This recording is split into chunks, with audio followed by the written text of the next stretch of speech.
ಇದು one India Kannada. ನಾನು ಪ್ರತಿಮಾ.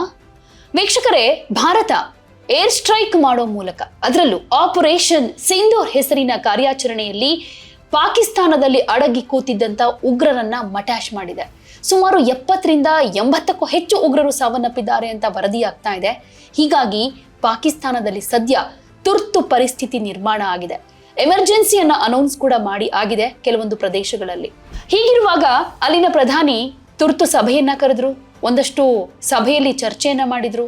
ಹಾಗೇನೆ ಭಾರತದ ಮೇಲೆ ಈಗ ಇಲ್ಲ ಸಲ್ಲದ ಆರೋಪಗಳನ್ನ ಕೂಡ ಮಾಡ್ತಾ ಇದ್ದಾರೆ. ನಮ್ಮ ಭಾರತ ಸೇನೆ ಹೇಳ್ಕೊಂಡಿದೆ, ನಾವು ಕೇವಲ ಮಾಡಿದ್ದು ಉಗ್ರರ ಮೇಲಿನ ದಾಳಿ, ನಾಗರಿಕರಿಗೆ, ಅಮಾಯಕರಿಗೆ ಯಾರಿಗೂ ಕೂಡ ಯಾವುದೇ ಹಾನಿ ಆಗಿಲ್ಲ, ಯಾರ ಮೇಲೂ ಕೂಡ ಅಟ್ಯಾಕ್ ಆಗಿಲ್ಲ, ಕೇವಲ ಉಗ್ರರ ಅಡಗುತಾಣಗಳ ಮೇಲಷ್ಟೇ ನಾವು ಟಾರ್ಗೆಟ್ ಮಾಡಿ ದಾಳಿ ಮಾಡಿದ್ದು ಅಂತ. ಆದ್ರೆ ಇಲ್ಲಿ ಪಾಕಿಸ್ತಾನ ಹೇಳ್ತಾ ಇದೆ, ನಮ್ಮ ದೇಶದಲ್ಲಿ ಅಮಾಯಕರು ಕೂಡ ಬಲಿಯಾಗಿದ್ದಾರೆ, ಸೊ ನಾವು ಪ್ರತೀಕಾರವನ್ನ ತೆಗೆದುಕೊಂಡೇ ತೀರ್ತೀವಿ ಅಂತ ಹೇಳಿಕೆಯನ್ನ ಕೊಟ್ಟಿದ್ದಾರೆ. ಹಾಗಾದ್ರೆ ಪಾಕಿಸ್ತಾನದ ಮುಂದಿನ ನಡೆ ಏನಿರಬಹುದು? ಪ್ರತೀಕಾರವಾಗಿ ಮತ್ತೇನಾದ್ರೂ ದಾಳಿಗೆ ಸ್ಕೆಚ್ ಹಾಕುತ್ತಾ, ಅಥವಾ ಉಗ್ರರನ್ನ ಮತ್ತೆ ಭಾರತದ ವಿರುದ್ಧ ಎತ್ತಿಕಟ್ಟೋ ಪ್ರಯತ್ನವನ್ನೇನಾದ್ರೂ ಮಾಡುತ್ತಾ? ಇದಕ್ಕೆ ಭಾರತದ ಪ್ರತ್ಯುತ್ತರ ಏನು? ಈಗಾಗಲೇ ಭಾರತ ಕೂಡ ಹೇಳ್ಕೊಂಡಿದೆ, ರಾಷ್ಟ್ರೀಯ ಭದ್ರತಾ ಸಲಹೆಗಾರ ಅಜಿತ್ ದೋವಲ್ ಹೇಳಿದ್ದಾರೆ, ಮತ್ತೆ ನಮ್ಮನ್ನೇನಾದ್ರೂ ಕೆಣಕಿದ್ರೆ ಆಪರೇಷನ್ ಸಿಂಧೂರ 2 ಕಾರ್ಯಾಚರಣೆ ಕಂಟಿನ್ಯೂ ಆಗತ್ತೆ ಅಂತ ಹೇಳಿದ್ದಾರೆ. ಜೊತೆಗೆ ಎಚ್ಚರಿಕೆಯನ್ನ ಕೊಟ್ಟಿರೋದ್ರಿಂದ ಪಾಕಿಸ್ತಾನ ಅಷ್ಟು ಈಸಿಯಾಗಿ ಸುಮ್ಮನಾಗತ್ತೆ ಅಂತ ಹೇಳೋದಕ್ಕೂ ಕೂಡ ಆಗೋದಿಲ್ಲ. ಮತ್ತೆ ಕೆಣಕತ್ತೆ, ಏನಾದ್ರೂ ಒಂದು ಕ್ಯಾತೆ ತೆಗೆಯುತ್ತೆ. ಇದಕ್ಕೆ ಭಾರತದ ಪ್ರತ್ಯುತ್ತರ ಮತ್ತೆ ಯಾವ ರೀತಿಯಾಗಿರುತ್ತೆ? ಮತ್ತೇನಾದ್ರೂ ದಾಳಿ ಆಗತ್ತಾ? ಇದಕ್ಕೆ ಸಂಬಂಧಪಟ್ಟ ಹಾಗೆ ಒಂದು ರಿಪೋರ್ಟ್ ಇದೆ, ನೋಡ್ಕೊಂಡು ಬನ್ನಿ.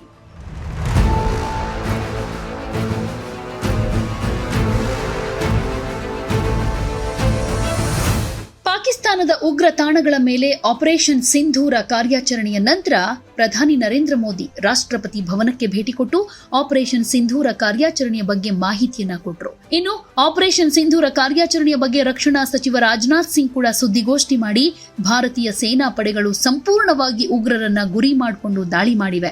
ನಮ್ಮ ಸೇನಾ ಪಡೆಗಳ ಕಾರ್ಯಾಚರಣೆಯಿಂದ ಯಾವುದೇ ಪಾಕಿಸ್ತಾನದ ನಾಗರಿಕರಿಗೆ ತೊಂದರೆ ಆಗಿಲ್ಲ ಅಂತ ಹೇಳಿದ್ರು.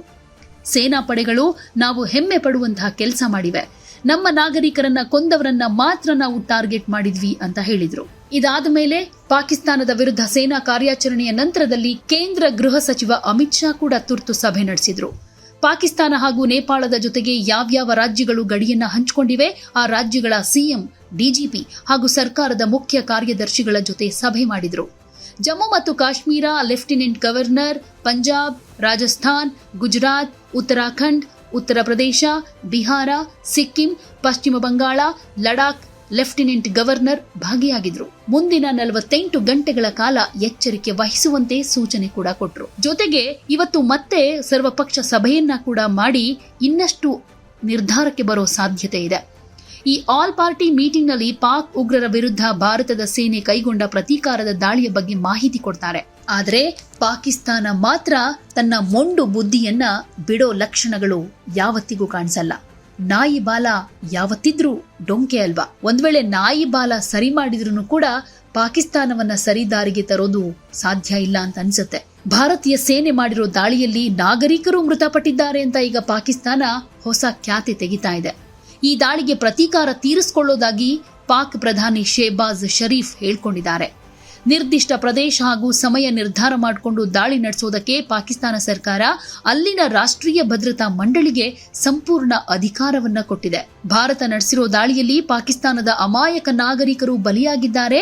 ಇದಕ್ಕೆ ಪ್ರತೀಕಾರ ತೀರಿಸಿಕೊಳ್ಳೋದಕ್ಕೆ ಪಾಕಿಸ್ತಾನಕ್ಕೆ ಎಲ್ಲಾ ರೀತಿಯ ಹಕ್ಕಿದೆ. ಪ್ರತೀಕಾರವನ್ನ ತೀರಿಸಿಕೊಳ್ತೀವಿ ಅಂತ ಮತ್ತೆ ಗುಡುಕ್ತಾ ಇದ್ದಾರೆ.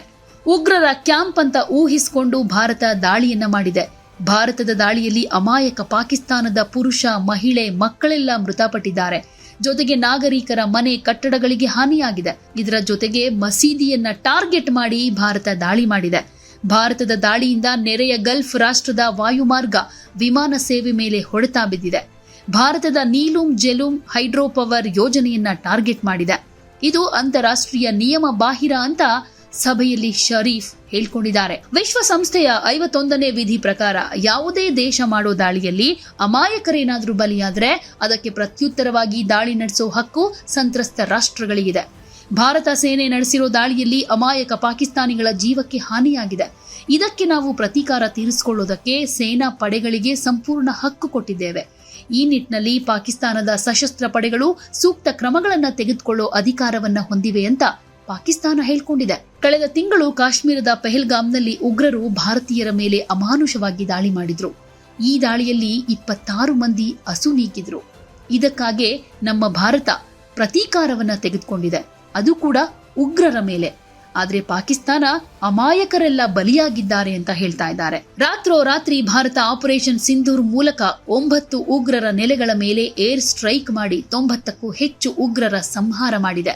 ಈ ದಾಳಿಯಿಂದ ಬೆಚ್ಚಿ ಬಿದ್ದಿರೋ ಪಾಕಿಸ್ತಾನ ತನ್ನ ಭಾಗದ ಕೆಲವು ನಗರಗಳಲ್ಲಿ ಈಗಾಗಲೇ ತುರ್ತು ಪರಿಸ್ಥಿತಿಯ ಘೋಷಣೆ ಮಾಡಿದೆ. ಆಪರೇಷನ್ ಸಿಂಧೂರ್ ದಾಳಿಯ ಪರಿಣಾಮ ಪಾಕ್ನ ಅನೇಕ ಉಗ್ರರು ಗಾಯಗೊಂಡು ಆಸ್ಪತ್ರೆ ಸೇರಿದ್ದಾರೆ. ಆದರೆ ಪಾಕ್ ಸೇನಾಧಿಕಾರಿ ಆ ಉಗ್ರರ ಆರೋಗ್ಯ ವಿಚಾರಿಸುವುದಕ್ಕೆ ಆಸ್ಪತ್ರೆಗೆ ಭೇಟಿ ಕೊಟ್ಟಿದ್ದಾನೆ. ಪಾಕ್ ಸೇನಾಧಿಕಾರಿ ಜೈಷ್ ಇ ಮೊಹಮ್ಮದ್ ಉಗ್ರಗಾಮಿ ಸಂಘಟನೆಯ ಉಗ್ರನ ಕೈ ಕುಲುಕಿ ವಿಚಾರಿಸಿದ್ದಾರೆ. ಇಷ್ಟು ಮಾತ್ರ ಅಲ್ಲ, ಮೃತಪಟ್ಟಂತ ಉಗ್ರರಿಗೆ ಅಂತ್ಯ ಸಂಸ್ಕಾರ ಮಾಡೋ ವೇಳೆ ಪಾಕಿಸ್ತಾನದ ರಾಷ್ಟ್ರ ಧ್ವಜವನ್ನ ಹಾಕಿದ್ದಾರೆ. ಸೇನೆಯ ಅನೇಕರು ಅಲ್ಲಿ ಉಪಸ್ಥಿತರಿದ್ದಾರೆ. ಇದಿಷ್ಟೇ ಸಾಕಲ್ವಾ ಪಾಕಿಸ್ತಾನ ಯಾವ ರೀತಿ ಉಗ್ರರನ್ನ ಪೋಷಿಸ್ತಾ ಇದೆ ಅಂತ ಹೇಳೋದಕ್ಕೆ. ಇನ್ನು ಭಾರತದ ಸೇನಾ ಕಾರ್ಯಾಚರಣೆಯಿಂದ ಪತರಗುಟ್ಟು ಕುಪಿತಗೊಂಡಿರೋ ಪಾಕಿಸ್ತಾನ ಸೇನೆ ಜಮ್ಮು ಕಾಶ್ಮೀರದ ವಾಸ್ತವ ನಿಯಂತ್ರಣ ರೇಖೆಯಲ್ಲಿ ಅಪ್ರಚೋದಿತ ಗುಂಡಿನ ದಾಳಿ ಮಾಡಿದೆ. ಮಾರ್ಟರ್ ಶೆಲ್ ದಾಳಿಯಿಂದ 4 ಮಕ್ಕಳು ಸೇರಿದ ಹಾಗೆ 12 ಜನ ಮೃತಪಟ್ಟು 57 ಜನರಿಗೆ ಗಾಯಗಳಾಗಿದೆ. ಭಾರತೀಯ ಪಡೆಗಳು ಇದಕ್ಕೆ ತಕ್ಕ ಪ್ರತ್ಯುತ್ತರ ಕೊಡ್ತಾ ಇದ್ದು ಗಡಿಯಲ್ಲಿ ಬಿಗುವಿನ ವಾತಾವರಣ ಮುಂದುವರೆದಿದೆ. ಮುಂಜಾಗ್ರತಾ ಕ್ರಮವಾಗಿ ಗಡಿ ಭಾಗದ ಶಾಲಾ ಕಾಲೇಜುಗಳಿಗೂ ಕೂಡ ರಜೆ ಘೋಷಿಸಲಾಗಿದೆ. ಇನ್ನು ಪಾಕಿಸ್ತಾನ ಲೈನ್ ಆಫ್ ಕಂಟ್ರೋಲ್ ಬಳಿ ಮಧ್ಯರಾತ್ರಿ ಗುಂಡಿನ ದಾಳಿಯನ್ನ ಮಾಡಿದ್ದು ಸದ್ಯದಲ್ಲೇ ಪಾಕಿಸ್ತಾನ ಕೂಡ ಭಾರತದ ಮೇಲೆ ದಾಳಿಗೆ ಮುಂದಾಗಬಹುದು ಅನ್ನೋ ಕಾರಣಕ್ಕಾಗಿ ಭಾರತ ಈಗಾಗಲೇ ಸರ್ವಸನ್ನದ್ಧವಾಗಿದೆ. ಹಾಗೆ ಇನ್ನೊಂದು ಕಡೆ ಭಾರತ ಮತ್ತೆ ದಾಳಿ ಮಾಡಬಹುದು ಅನ್ನೋ ಭಯ ಪಾಕಿಸ್ತಾನಕ್ಕೂ ಇದೆ. ಪಾಕಿಸ್ತಾನ ಮುನ್ನೆಚ್ಚರಿಕಾ ಕ್ರಮಗಳನ್ನ ತೆಗೆದುಕೊಳ್ಳೋದಕ್ಕೆ ಮುಂದಾಗ್ತಾ ಇದ್ದು ಒಂದು ವೇಳೆ ಪಾಕಿಸ್ತಾನ ಭಾರತದ ಮೇಲೆ ಅಸ್ತ್ರ ಎತ್ತು ವ್ಯರ್ಥ ಪ್ರಲಾಪ ಮಾಡಿದ್ರೆ ಅದಕ್ಕೆ ತಕ್ಕ ಉತ್ತರ ಸಿಗೋದು ಕೂಡ ಅಷ್ಟೇ ಗ್ಯಾರಂಟಿ. ಯಾಕಂದ್ರೆ ಈಗಾಗಲೇ ಅಜಿತ್ ದೋವಲ್ ಮತ್ತೊಂದು ವಾರ್ನಿಂಗ್ ಕೊಟ್ಟಿದ್ದಾರೆ. ಪಾಕಿಸ್ತಾನ ಇಷ್ಟಕ್ಕೆ ಸುಮ್ಮನಾಗದೆ ಮತ್ತೆ ನಮ್ಮನ್ನ ಕೆಣಕಿದ್ರೆ ಆಪರೇಷನ್ ಸಿಂಧೂರ್ ಪಾರ್ಟ್ 2 ಕಂಟಿನ್ಯೂ ಆಗುತ್ತೆ ಅಂತ ಹೇಳಿದ್ದಾರೆ. ಯಾಕಂದ್ರೆ ಭಾರತ ಇಲ್ಲಿ ಟಾರ್ಗೆಟ್ ಮಾಡಿದ್ದು ಉಗ್ರರ ಅಡಗುತಾಣಗಳ ಮೇಲೆ. ಉಗ್ರರನ್ನ ಮಾತ್ರ ನಾಶ ಮಾಡಿರೋದು, ನಾಗರಿಕರಿಗೆ ಏನನ್ನೂ ಮಾಡಿಲ್ಲ, ನಾಗರಿಕರನ್ನ ಟಾರ್ಗೆಟ್ ಮಾಡಿಲ್ಲ ಅಂತ ಹೇಳ್ಕೊಂಡಿದ್ರು ಪಾಕಿಸ್ತಾನ ಮಾತ್ರ ಅಮಾಯಕರು ಬಲಿಯಾಗಿದ್ದಾರೆ ಅಂತ ಹೇಳ್ಕೊಂಡು ಮತ್ತೆ ಖ್ಯಾತಿ ತೆಗಿತಾ ಇದೆ. ಪರಿಸ್ಥಿತಿಯನ್ನ ನೋಡ್ತಾ ಇದ್ರೆ ಪಾಕಿಸ್ತಾನ ಕೂಡ ಭಾರತದ ಮೇಲೆ ದಾಳಿಯನ್ನ ಮಾಡೋದಕ್ಕೆ ತಯಾರಿ ಮಾಡ್ಕೊಳ್ತಾ ಇದೆ. ಅದು ಕೂಡ ಉಗ್ರರ ಸಹಾಯವನ್ನ ಪಡೆದುಕೊಂಡು ಮಾಡುತ್ತೆ ಅನ್ನೋದು ಕನ್ಫರ್ಮ್. ಹೀಗಾಗಿ ಈ ದಾಳಿಯನ್ನ ಫೇಸ್ ಮಾಡೋದಕ್ಕೆ ಭಾರತ ಸನ್ನದ್ಧವಾಗಬೇಕಾಗಿದೆ.